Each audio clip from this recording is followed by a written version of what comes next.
The Modern Bartender, a bar supply store in Vancouver, BC that has everything you need to make great tiki drinks, let alone great cocktails. The Hangmen, an awesome surf rock band from Vancouver as well, and of course one of my favorite tiki bars in the world, the Shameful Tiki Room.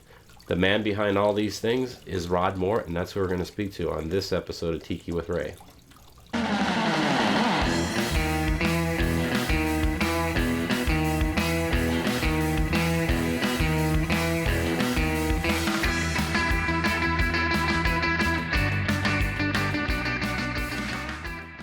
Hi everyone, this is Ray, or some of you might know me as Tiki with Ray, and today I'm in Vancouver, BC, and joining me today on the show is Rod Moore.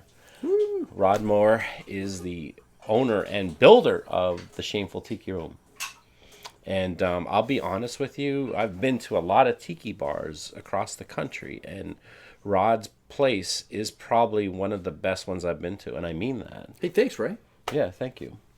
And it was really like a game changer. It's what I like to call a perfect tiki bar. And a perfect tiki bar, in my opinion, is it has the decor down, the music, and the drinks. And you have all those going on in spades. And Rod, how did you get into tiki? I used to be in the sporting goods industry. This story's so... The sporting goods industry? Yeah, I've repeated it so many times. It's kind of funny to me. Yeah. Or repeat it one more time for us. Brian and Bernie over there have heard it so many times. Like, oh my God, shut up. I used to have a hockey store, and that's what I used to do. And I was like, it was very immersive. I worked there every day, and at some point, I think in 2006, we went to Hawaii for a vacation. You and Monica. Yeah, and Kim, our daughter, and Thor still had his little tiki store there. I don't know if you remember, like outside the marketplace, he had a little store. And I didn't know what tiki was at that time, so we went in and I bought my first tiki mug, and I remember thinking, I don't even know what this thing is, but it's so cool. There's some kind of allure to it. So I came home with my first tiki mug, and from there we discovered that there was a little store in Vancouver that sold tiki stuff. What was the name of that store? Funhauser. So our friend Peter Lisecki, who he's a great, he comes by the Tiki Room all the time, and he's a great guy. He had this little store, and we would buy mugs from him, and it just kind of escalated, and it turned into this thing where all of a sudden, literally from buying a tiki mug, all of a sudden I'm selling T-shirts at Tiki Oasis, and then one day I'm saying I'm going to sell the store, and I'm going to open a tiki bar, and the whole. No, you were saying you're selling shirts. Yeah. So what were the shirts?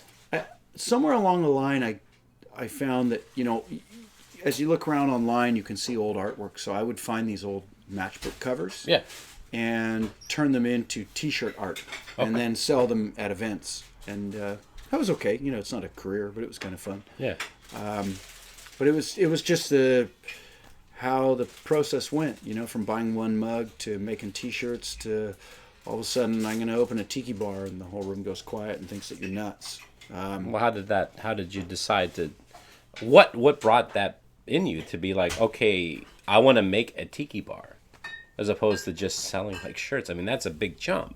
Well, there's probably more in between than that. I built a little tiki bar at home, and I started studying all of Beach Bum Berry's books, and I became totally enamored with the cocktail culture side of it. Yeah. And learning how to make falernum at home and all that stuff. And I've come to believe that any big city that doesn't have a proper tiki bar, you could totally open one and do great. You just could. Like Seattle currently. Yeah, we don't have anything. Seattle proper doesn't have a tiki bar. If you opened a great tiki bar, 50 seats, beautiful decor, you'd do fine. There's no way around it, because there's always going to be enough people that if they don't have that at their disposal and you give it to them, they'll go. Yeah. Well, the proof is in the pudding, because your place, it's always packed, and especially on the weekends, it's like if you don't have a reservation, good luck. And the reason why is because it's like yours is perfect. I mean, I honestly feel if you didn't have the elements that you had, you probably wouldn't have the same impact. But what? Okay, well, there's obviously people that are into tiki, right? Yeah. But obviously, a lot of the people that are coming to the Shameful Tiki Room are not tiki people. Right. Have you ever talked to any of them and said, well, what is it about the Shameful Tiki Room that brings you back? What's the answer? I think what I've discovered is that people like to have a good time. So as opposed to having a run-of-the-mill, you know, there are so many places to go that are fine for what they are. But if you want something different, there's not a lot of choice. So if you want something that's kind of cool, Yeah. the Tiki Room's different. You don't have to know the history of Don No. the Beachcomber No, you or don't. Trader Vic. You just need to go in there and go, this place is fun. So fun is fun. Yeah. So we can go there and have a good time and have a great drink, and a mystery bowl comes out on fire and sound effects and stuff. We're having a good time. It's like, you know, I can go to Disneyland and not know anything about Yeah. Walt Disney himself and still have a great time. So it's you just want to have a good time. Is there really anything that's comparable or even like a competition to like a great tiki bar? In 'Cause this city? Or anywhere, right? Because I really can't think of anything. Because to me, it's like there's just bars, and then there's like tiki bars. Seems like Tiki is the only sort of themed bar that you can find in some cities. Yeah. And then past that, there's not much. So my thought is I want to change that, not just Tiki. So my next project is going to be something that's not Tiki, but it's still going to be a very particular theme. What are you thinking? Yeah, what's your ideas? Well, Or are you keeping that under wraps for that? yeah. But it's going to be the kind of thing. It turns out there's a lot of people that are kind of into this. It's a theme. It's subculture, and it's fun, in the same way that Tiki is. You know, very immersive, very escapism. Yeah. And it's a lot of fun, but it's a very precise theme Yeah. as opposed to a sports bar or something. And you made literally the Shameful Tiki Room by yourself. Not by myself. But not by yourself, So but- we've built two now. Yeah, you have another one in Toronto. The one in Vancouver, I had help, you know, because it's sometimes there's heavy lifting, sometimes there's things that are just, you know, I don't know how to do everything. Yeah. But we did a lot of hands-on ourselves in Vancouver, and then in Toronto, it was literally two people. It was me and my friend Brian, and that was it. We did everything. We did it in pretty short order too. You know, 2.5 months we built that place. That's it. Yeah.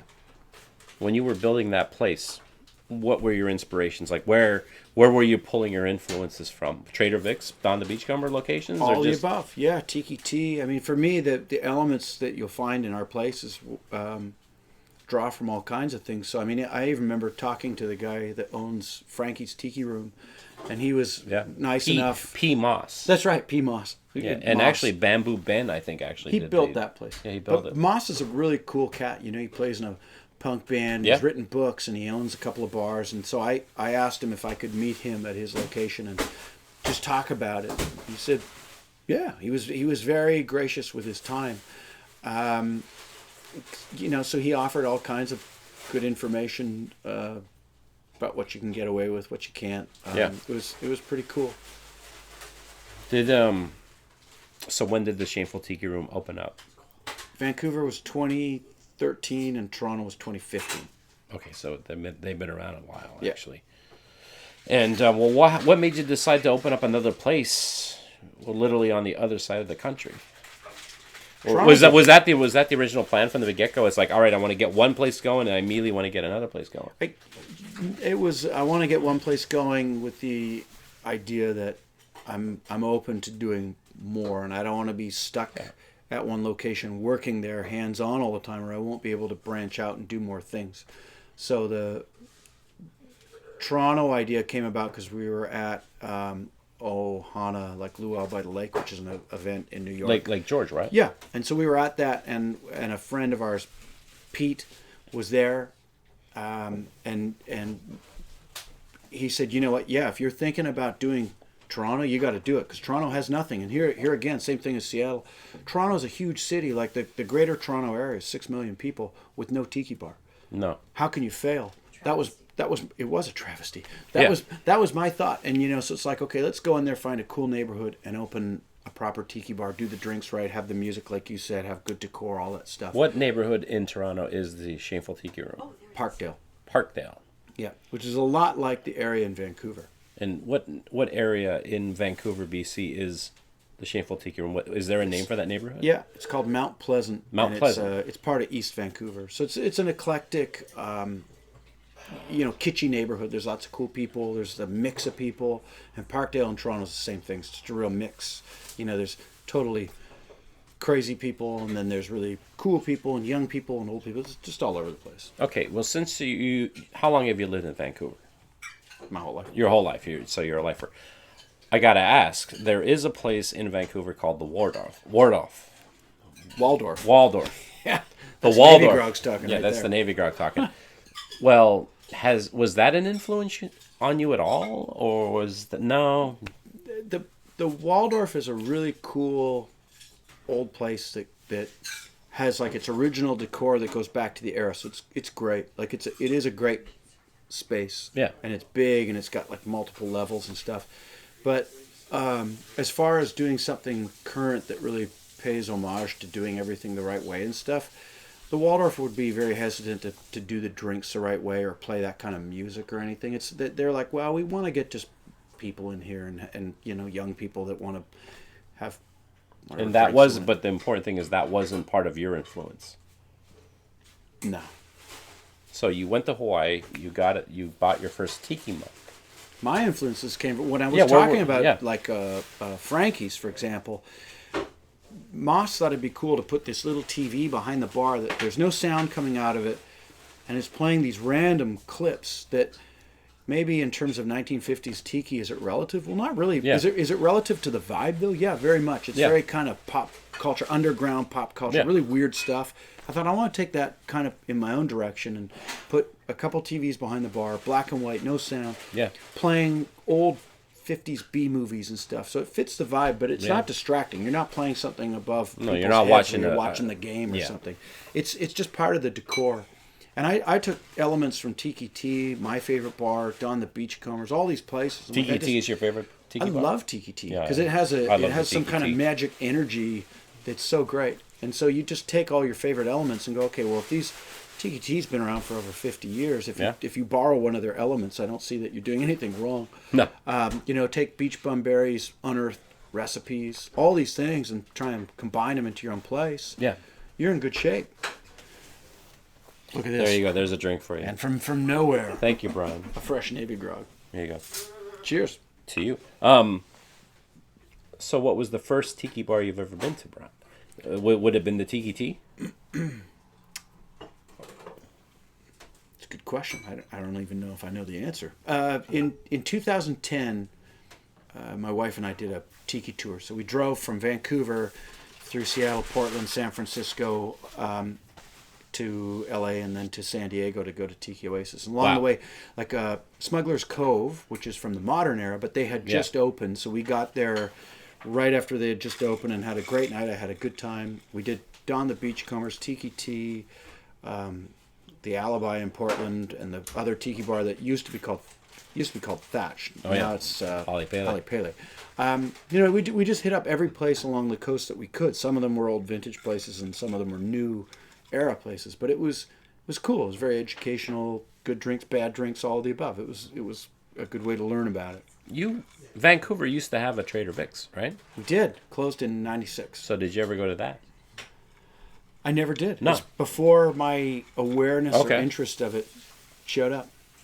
It's unfortunate. It was a cool big old A-frame place that they actually put on a barge and shipped away to Vancouver Island. It's sitting in somebody's grassy field right now, rotting. Yeah, I heard that's the truth. It's literally they shipped it away. Well, maybe someday it'll open it up. Maybe. So before you opened up the Shameful Tiki Room, you started another venture called the Modern Bartender. Yeah. Can you talk about that? Sure. Along the way to opening the Shameful Tiki, I was trying to buy out the previous business that was in that location. Yeah. And it wasn't really panning out. The owner of that location didn't really want to sell it for what I was offering, and it just wasn't working out. So in the back of my mind, I had this idea that Vancouver doesn't have a bar supply store, where you can get fancy glassware, cocktail recipe books, tools like muddlers and stirring spoons, and even tiki mugs, like all this stuff. It's just like, it'd be really great if you could get it all under the same roof and go one place, and then maybe go to a liquor store, and between those two places you've got everything you need to make, whether it's a tiki drink or an old fashioned or a whatever, you got everything you need. So I went ahead and did that. I found a location. I opened up the store called the Modern Bartender, which essentially caters to a bartender's needs, whether it's a home user or a fancy hotel. We got you covered. We got lots of everything. And about a week after we opened, we're talking months and months later, I got a call from my commercial realtor who said, well, the guy at that location you were trying to buy for the tiki bar accepted it. Sweet. Sort of sweet, sort of like, okay, I might be in over my head now because we just opened this business and now we're going to go and do the build out and try and open that up, which was 6 months down the road. And but we got through it and both things are doing fine. So it's pretty cool. What does the future hold for you? Any plans coming down the road? Yeah, more locations and more things. Yeah, that's the plan.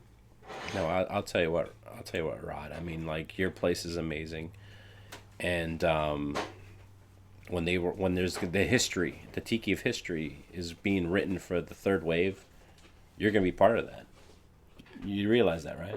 I guess so. Yeah, absolutely. I mean, my opinion. It would be the third wave too. That's right. Yeah, my opinion when it comes to tiki is like I love the old locations. I'm a fan of the Tiki Tea. I'm a fan of the Mai Kai. I'm a fan of all the older locations just as much as anyone else. But they're not going to be around forever. The future of this whole tiki thing is people making new tiki bars, which is people like yourself, and you're the ones who are going to continue to carry the torch. So, I mean, personally, I just want to say thank you.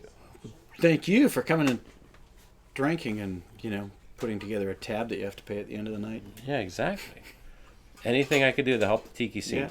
Well, yeah, Rod, cool. Thank you for being on the show. Thanks, Ray. Always cool. Yeah. Have a aloha, mahalo, and good night. Mahalo.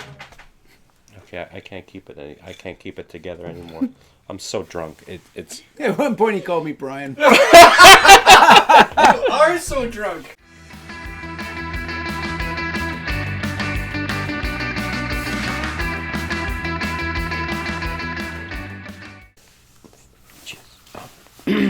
Indigestion. Oh, being drunk. Oh, being drunk. All right, well, you work it out and I'll be here. I'm wasted. What's going on over there? Ray needs a nap. No. We can't be missing out. No. Okay, let's do this real quick. Hi, everyone. This is Ray, or some of you might know me as Tiki with Ray, and I'm in Vancouver, and today I'm with Rod Moore of the Shameful Tiki Room. And Rod, I got to do this over. He needs to do a redo because he's drunk. Yeah, I'm definitely drunk.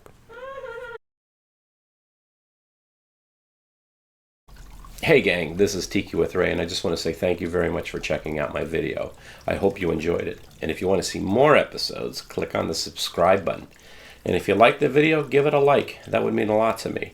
And if you have any comments or suggestions, please leave a comment in the comment section below.